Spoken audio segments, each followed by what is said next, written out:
I'm John Heilemann, and this is the Hell and High Water Podcast. My guest today is former United States Senator and current MSNBC political analyst, Claire McCaskill. As a local prosecutor, I understand every day that there is no silver bullet to the crime problem in this country.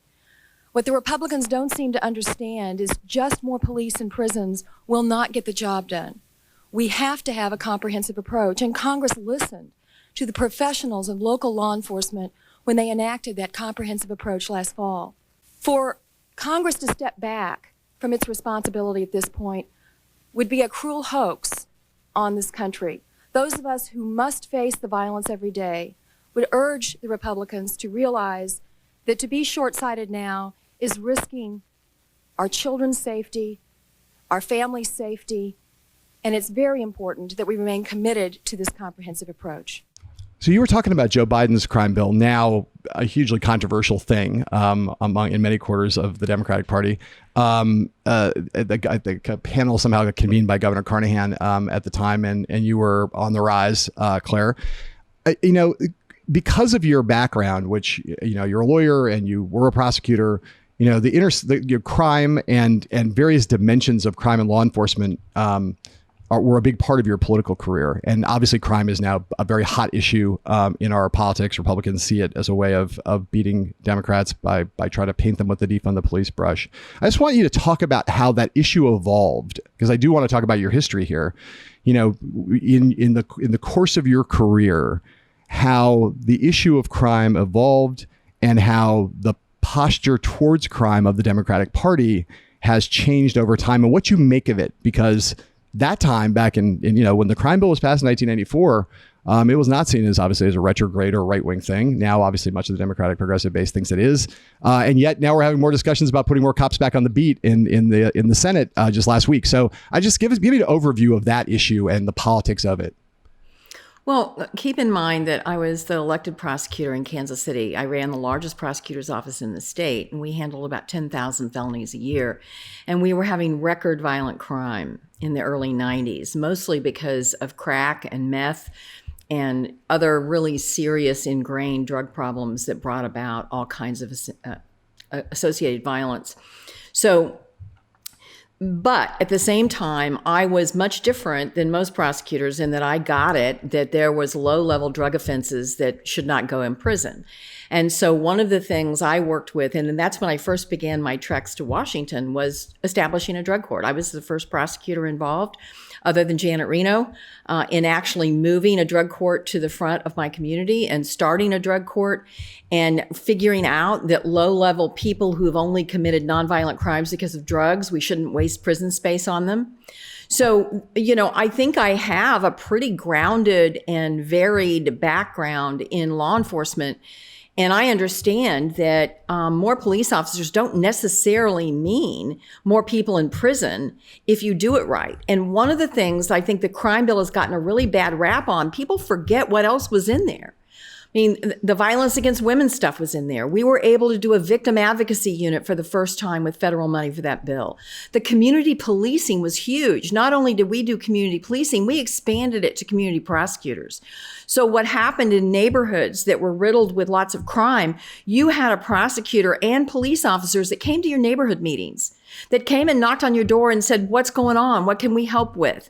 That shepherded cases through the system that came from those communities and stayed in contact with people in those communities, that built trust in those communities. That's what we need to be focused on, not just a black or white, police are bad or police are good. There are bad police officers. We've all seen it. Now with videos on every phone, we're going to continue to find the bad police officers much more effectively than we ever have before. And that is a really good thing. And we need to get them out and we need to send them to prison like we did with the tragedy that occurred. I mean, I'll never forget a meeting I had with a mother who told me the hardest thing for her to decide every night was which child slept in the bathtub, because she knew if they were in the bathtub, they would be safe from a drive-by shooting.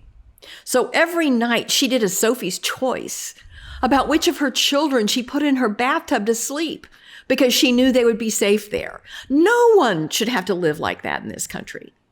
And so you can't short shrift the law enforcement, get people who are killing people off the streets, put them away. You can't short shrift that. But you also need to understand that there's another huge piece that isn't about crime, it's about public health. And that's the drug problem. And I think that if you combine those two, and if more people talk about that, what's really hurtful to the Democrats are people who say, oh, just defund the police, and don't explain that what they really mean is fund it in a way that's more comprehensive. I would love to see more dialogue around that. And that's what we should be doing. Looking at your resume, I just think of all the things you did where you were the first woman this or the first woman that over the course of a career, that where you were in the state legislature, you were a county legislator, you were the state auditor, you ran for governor and didn't succeed. You ran for Senate and did succeed. But there's so many jobs that you had where you were the first woman this or the first woman that. How conscious were you about placing your gender and your identity as a woman in like, this is what I want to get done now? I got to the United States Senate. I'm a woman. I'm one of the few women who are up here. How much was that at the forefront of how you thought, this is how I want to spend my time? This is what I want to prioritize. These are the issues I want to care about. Or did you have the view that some women that I've known in politics have, which is like, just treat me like everybody else. That's not, my gender is not going to be the thing that drives my policy interest. I'm interested in policies for a lot of reasons. Has nothing really to do with it. I'm curious how you weighed that out and kind of decided how to place gender in how you expended your time on policy and how you crafted your image politically. Well, it's kind of complicated. I'm not proud of how often I sublimated my outrage about the way I had been treated. I'll tell you one story because it was in my book, and this is an absolutely true story. I was a freshman legislator in the Missouri House of Representatives in my late 20s. I was single. And I went up on the dais to talk to the speaker to ask him advice about how I could get my first bill out of committee. And he looked over at me and he said, "Did you bring your knee pads?" And, obviously at that moment I froze because it was a totally outrageous thing to say to me and hurtful. And it upset me greatly. But of course, I laughed it off and walked away and got that bill out of committee and passed it. Now, those were the kinds of things I had to sublimate for many years of my career. Right. And I'm proud of the women today that are coming forward because I don't think a Speaker of the House of Missouri would ever do that now. And that is progress. Having said that, I also didn't lead with my gender, but I did do things that I think would not have happened had I not been a woman. For example, when I got to be prosecutor in Kansas City, domestic violence was really never prosecuted. Assaults against someone that purported to love someone were never prosecuted. And so I said, we're going to start a domestic violence unit and we're going to train people and we're going to go after these guys. And of course, my top level male prosecutor said to me, well, many times we don't have a victim. And I said, well, let's shut down the homicide unit. Well, they fought me. The police department fought me, but we did it. And I worked around the problems I had because I was a woman, but then I used my experience and things that I cared about because I was a woman to try to move the needle on issues that I think impact women more seriously than men. You can watch our full conversation on Recount TV or listen to it wherever you get your podcasts.